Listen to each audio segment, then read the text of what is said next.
Welcome back. आप जानते हैं कि इस वक्त समर वेकेशंस चल रही हैं स्कूलों में और कॉलेजों में, और जो लोग हैं वो फैमिलीज़ के साथ पहाड़ी जो हमारे मकाम आते हैं, ख़ासकर जो ये खुंजराब पास तक का सफ़र कर रहे हैं लोग, तो जनाब अपनी गाड़ियों पर जाते हैं। आपको पता होगा कि कितना मुश्किल है। अगर आप इस्लामाबाद से भी जाएं खुंजराब पास तक, बहुत ही मुश्किल है।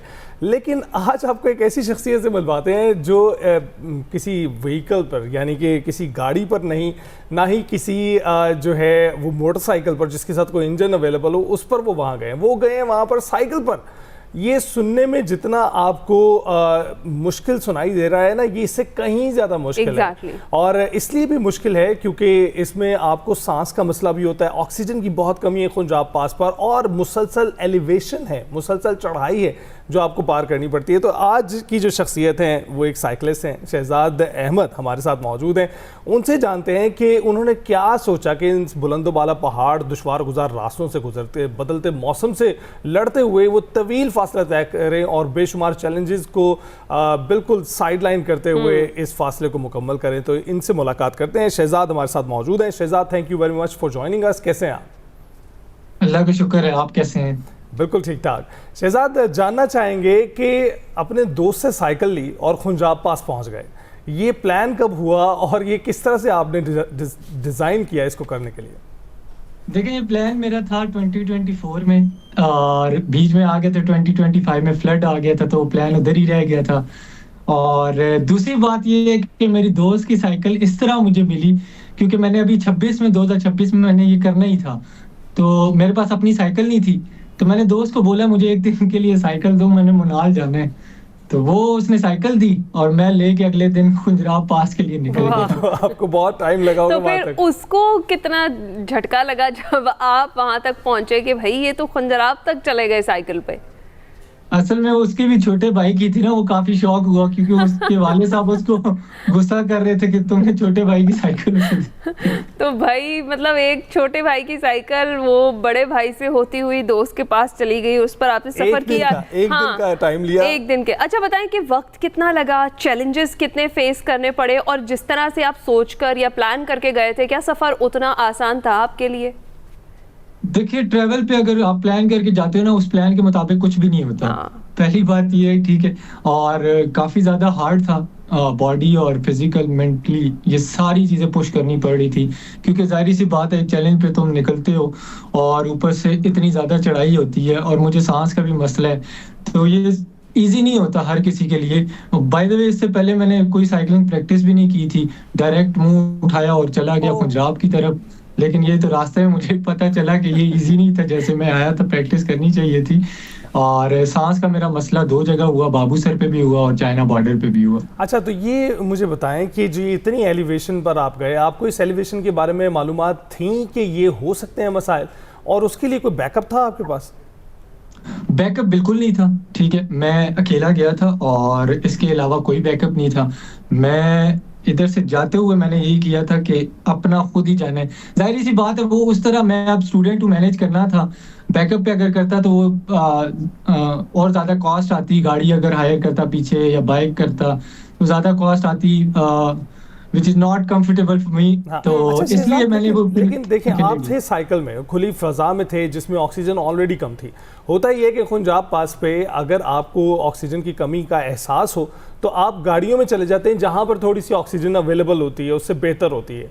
तो आपके पास तो कोई ऐसा जरिया भी नहीं था कि जहाँ पर आप बहाल कर सकते। अपने आप को बहाल कैसे रखा आपने? नहीं, देखिए, अब मेरे लिए टफ जो रूट था ना, वो सोस बाजार से खुंजराब वाला काफी टफ था क्योंकि उस रास्ते में 5 जगह मैंने लैंड स्लाइडिंग फेस की है, और उस दौरान मुझे सारा कुछ जो है ना मेरे दिमाग में आना शुरू हो गया, माँ बाप, बहन भाई, दोस्त, वो टाइम गुजारा हुआ क्योंकि खतरनाक था। मैंने अपनी लाइफ में पहली बार लैंड स्लाइडिंग होते हुए देखी थी। एक तो पत्थर मेरे सर के बिल्कुल ऊपर से गया था, अल्लाह ने बड़ा साथ दिया, बचाया अल्लाह ने। और ऑक्सीजन की कमी इस वजह से थी क्योंकि हाई अल्टीट्यूड है, 15,000 साढ़े 15,000 की एलिवेशन है, और टोटल सोर्स से सफर है 85 किलोमीटर।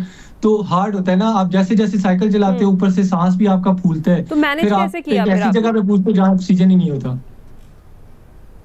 कोई स्ट्रेटजी थी इसको मैनेज करने के लिए? जी, क्या? मैंने कहा कि कोई स्ट्रेटजी थी, आपने मैनेज कैसे किया, फिर सांस बहाल कैसे किया? स्ट्रेटजी इस तरह तो मैंने कोई स्ट्रेटजी बनाई नहीं थी, क्योंकि मेरा फर्स्ट टाइम था साइकिल पे, तो मुझे इतना एक्सपीरियंस नहीं था और मैं ऐसे ही लेके चला गया। लेकिन यह है कि उधर जाके ना उन्होंने मुझे बोला था कि आप ड्राई फ्रूट्स जो है ना वो कैरी करते, जैसे खुमानी होगी, सूखी अंजीर होगी, ये कैरी करते। अगर आपका सांस का मसला है तो आप वो खाते हुए आते, या कोई टॉफी मीठी मुंह में रख के आते। तो मुझे बाद में पता चला जब मैं उधर पहुंच गया, मैंने कहा अब तो हो गए। अच्छा ये बताएं, जिस तरह से आपने कहा कि एक पॉइंट ऐसा भी आया जिस पे आपने सबको याद कर लिया, क्या वहाँ उस पॉइंट पर आपने सोचा कि आगे नहीं जाते और वापस चले जाते हैं? बड़ी मुश्किल ये सफ़र जो है अपने मुश्किल तरीन पॉइंट पर पहुँच चुका है, जहाँ लैंडस्लाइडिंग आपने होती हुई देखी, तो आपने 1 मिनट के लिए भी सोचा कि वापस जाना चाहिए? देखिए जी, मैं इधर से कमिटमेंट खुद के साथ करके गया हुआ था। इससे पहले मेरी रूटीन क्या थी, नॉर्मल लोगों की तरह, मतलब नॉर्मल यंग लोग जैसे गुजारते हैं पूरा दिन अपना। सुबह उठे, नाश्ता किया, स्क्रीन रिकॉर्ड वो स्क्रॉलिंग करनी इंस्टाग्राम पे, मेरी भी यही रूटीन थी। लेकिन मैंने कहा नहीं यार शहजाद, तू कुछ नया कर, कुछ डिफरेंट तू कर सकते है। हाँ। बस अपने आप के साथ तहैया और कमिटमेंट जो थी ना, वही मुझे उधर तक लेके गई। क्योंकि मैंने दिमाग को बता दिया था ये तू कर ही रहेगा, बहुत नया कर दिया आपने, थोड़ा बहुत नया नहीं, बहुत ज्यादा विदाउट एनी प्लानिंग आपने। आप इस्लामाबाद से निकले तो कुछ चंद मकामात आसपास भी हैं, मरी जा सकते हैं आप, बाबूसर टॉप भी बहुत दूर है, लेकिन खुजराब तो बहुत ही दूर है। तो आपने नया जो किया, इसके लिए जो साइकिल आपने ली थी उसमें गियर्स मौजूद थे, कुछ आसान थी वो चलाना? ये जो मैं लेके गया था साइकिल, ये प्रॉपर उस तरह रोड बाइक नहीं थी ना जो ट्रैवलर लेके जाते हैं। ये बस वो उसके छोटे बाइक की थी जो रेगुलर बेस पे चलाता उस था। पे तो मजीद मुश्किल हुआ होगा। चलें ये बता दें कि अगला एडवेंचर कौन सा प्लान कर रहे हैं? इसमें तो लगता है आपने बहुत एंजॉय किया, अब आगे भी आप सोच रहे हैं कि अब मैं अपनी साइकिल लूं और फिर मैं सफर पर निकल पड़ूं।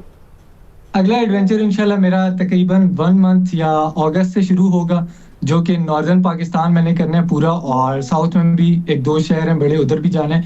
लेकिन स्टेप बाय स्टेप अब करना है।